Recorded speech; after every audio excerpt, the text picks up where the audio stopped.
Muito boa tarde, muito obrigado pelo convite, é um prazer enorme estar aqui a fazer esta partilha. Obviamente uma partilha muito condensada. A título de exemplo, normalmente o professor Adelino Calado apresentou-me como formador de professores e tenho cumprido algumas formações nesta área da educação para a cidadania e nomeadamente no enquadramento da Estratégia Nacional de Educação para a Cidadania. E essas formações normalmente são de 3 horas, portanto o desafio que aqui me é colocado é condensar um bocadinho à imagem das seleções do Reader's Digest, que condensam os livros assim em algo muito pequenino, é também condensar a sessão numa apresentação mais curtinha que dê uma visão genérica do que é a Estratégia Nacional de Educação para a Cidadania e o que é que são os seus pressupostos e o que é que estavam na mente do grupo de trabalho que a 15 de setembro de 2017 apresentou então esta proposta. E a primeira pergunta que nos poderemos colocar é logo esta: estratégia, porque ao longo da história da educação em Portugal nós vemos que as escolas têm trabalhado de forma mais ou menos sistemática todas as questões de educação para a cidadania, seja de forma disciplinar, interdisciplinar, foi sempre existindo, está consagrado na Lei de Base do Sistema Educativo. Então, porquê uma estratégia? Porquê que o Grupo de Trabalho considerou que era necessária uma estratégia e não apenas uma disciplina? E a resposta está quase no próprio nome da Estratégia Nacional de Educação para a Cidadania. A educação para a cidadania tem que se fazer de forma a longo prazo e envolvendo toda a gente, mas já lá chegaremos. Então, em primeiro lugar, há um contexto, e pensando nos porquês, há um contexto que é um contexto internacional. Em março de 2015, os 28 ministros da Educação portugueses, na altura o ministro da Educação portuguesa, Nuno Crato, assinaram este documento, uma declaração para a promoção da cidadania e dos valores comuns de liberdade, tolerância e não discriminação através da educação.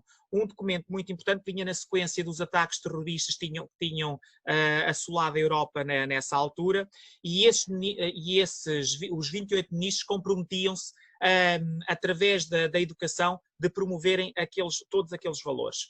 Mas depois também todo um contexto muito nacional e em todas estas temáticas que nós vamos conhecendo, aqui já casos mais recentes, não casos de 2017 ou 2016, quando o Grupo de Trabalho foi constituído, ou 2017, quando publicámos. Todas as questões relacionadas com a violência no namoro, com a violência doméstica. Portanto, voltando um bocadinho atrás, estamos a falar de situações que conhecemos, de casos de homens violentos, mulheres assassinadas, educados em democracia. Portanto, não estamos a falar de uma questão associada aos tempos da educação em ditadura, portanto, estamos a falar da escola constituída após o 25 de abril de 74, e os alunos e alunas que frequentaram a escola após essa época continuam a perpetrar estes ataques dentro do lar. Depois as questões relacionadas com os refugiados, com a aceitação da diferença, com os direitos humanos e percebermos que a vida humana é inviolável e que deve ser sempre preservada. Todas as questões relacionadas com o lucro rápido e fácil, esquecendo todas as questões da sustentabilidade, todas as questões da biodiversidade e que sem a biodiversidade o nosso futuro também está comprometido. Também todas estas questões relacionadas com o nosso dia-a-dia, com as nossas vivências, com aquilo que nós vemos e fazemos e que nos esquecemos, que educamos os nossos filhos que vão no banco de trás através dos pequenos gestos que todos os dias temos. Por todas estas questões relacionadas com a gravidez da adolescência, que apesar de muitos programas e muitos projetos, continuamos a ter situações dramáticas de norte a sul do país. Também porque a participação dos jovens e das jovens continua a ser muito diminuta, sobretudo nas questões do voto. Também por, novamente, questões de direitos humanos, de racismo, muito agora em voga, de não perceber o nosso lugar, muitas vezes, na sociedade e o que é isso do nosso lugar e o que é que podemos ou não podemos dizer, qual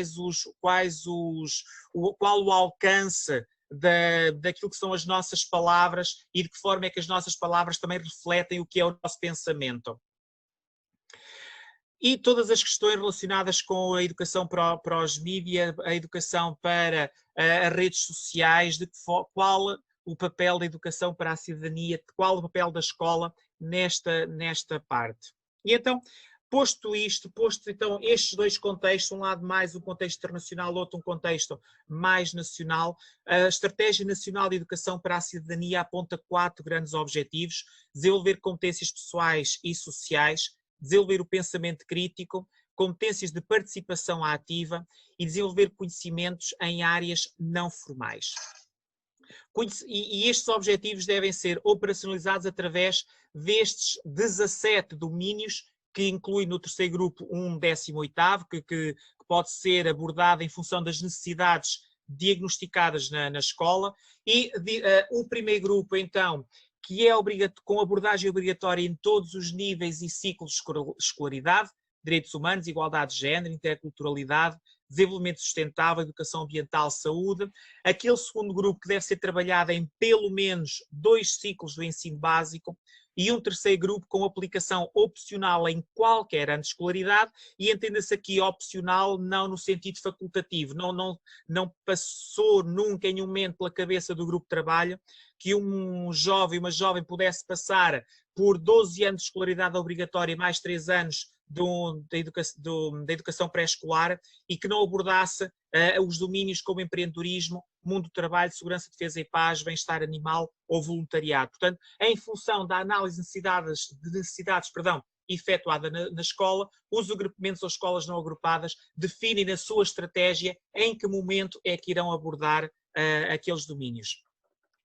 Depois, uma nota muito importante: todos os domínios são independentes, mas ao mesmo tempo intercomunicáveis, o que significa que nós não precisamos, o segundo grupo que deve ser trabalhado pelo menos em 2 ciclos do ensino básico, se nós optarmos por trabalhar a sexualidade no 5º ano, não significa que tenhamos de trabalhar todos os domínios no 5º e no 6º ano. Eles têm que ser trabalhados em 2 ciclos, cada um deles é independente, tem que ser trabalhado em 2 ciclos, podem ser trabalhados uns no primeiro e no segundo ciclo, outros no segundo e no terceiro, ou no primeiro e no terceiro ciclo. Isto é a função da escola quando define a sua estratégia. Por outro lado, eles não fecham as portas uns aos outros. As portas são entreabertas e eles têm naturalmente relação uns com os outros, e essas relações devem ser inclusivamente potenciadas, uma vez que a gestão do tempo dentro do agrupamento nem sempre é fácil, existem muitas solicitações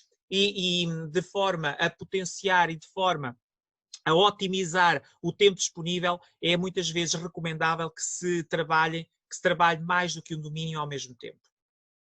Então, depois olhando para a Estratégia Nacional de Educação para a Cidadania, é fundamental definir a estratégia de educação para a cidadania do agrupamento ou da escola não agrupada.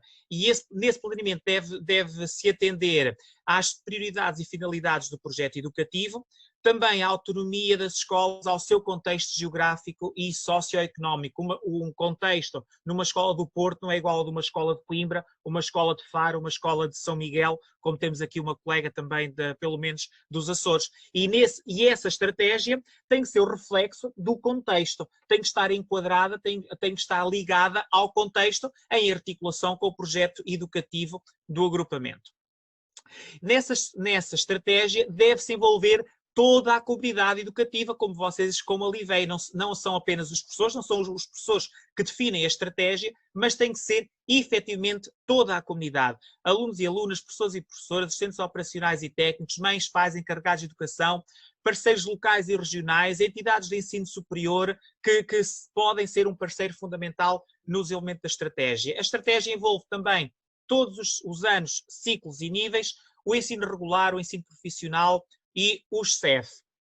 E em relação ao envolvimento dos stakeholders, ao envolvimento das comunidades, eu gostaria de destacar aqui 3 verbos, porque é muito importante. Este envolvimento deve passar por uma escuta muito ativa, escutar os parceiros, mas também, muito importante, seduzir. Tem que existir aqui uma relação de sedução entre a escola e os parceiros, entre as entidades locais, entre as entidades regionais, entre as associações de pais, de forma a que haja também um grande entusiasmo de todos. Portanto, são 3 verbos fundamentais para um envolvimento ativo: escutar, seduzir e entusiasmar. E depois esta estratégia que tem que ser desenvolvida em todas as entidades, em todas as ações e em todos os projetos, uma estratégia que se desenvolve em todas as disciplinas, e reparem que eu estou a falar da estratégia, a estratégia é o grande chapéu, e depois dentro da estratégia foi também criada uma disciplina, que é a disciplina de cidadania e desenvolvimento. É uma entre todas as outras, mas a estratégia tem que ser desenvolvida por todas as disciplinas. E deve-se desenvolver em todos os espaços, não apenas dentro da sala de aula, não apenas dentro dos muros da escola, mas muitas vezes é preciso saltar os muros, é preciso ir ao encontro da comunidade também. As escolas já definiram a sua estratégia. Essa definição passou por assembleias de turma para ouvir os alunos, para envolver os alunos, por um cruzamento com as aprendizagens essenciais das diferentes disciplinas, por alguns questionários de detecção de necessidades para priorizar quais os domínios a abordar e por procurar envolver a comunidade de forma ativa nessa definição também dos domínios. Esta estratégia deve olhar para aqueles que são os projetos das escolas, porque as escolas não estavam vazias de cidadania quando chegou a estratégia. A estratégia o que propõe é que as escolas se organizem e definam para cada ano quais os projetos que devem ser desenvolvidos em articulação com os domínios definidos no Conselho Pedagógico.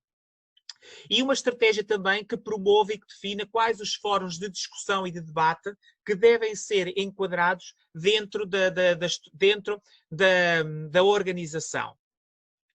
E depois não esquecer, ao nível da turma, todos esses projetos, essas ações e atividades que são desenvolvidos em função dos domínios que o Conselho Pedagógico aprovou para cada ano, e toda a turma deve estar envolvida. Mas quando falamos toda a turma, não falamos apenas dos professores, mas falamos também dos alunos que devem ser envolvidos na escolha das diferentes temáticas, porque nós falamos em domínios, 17 domínios de educação para a cidadania, e dentro de cada domínio existem imensos, diversos temas que podem ser abordados. A escolha desses temas deve ser realizada em conjunto com os alunos e em função de uma análise de necessidades que deve ser realizada também em conjunto com alunos e alunas.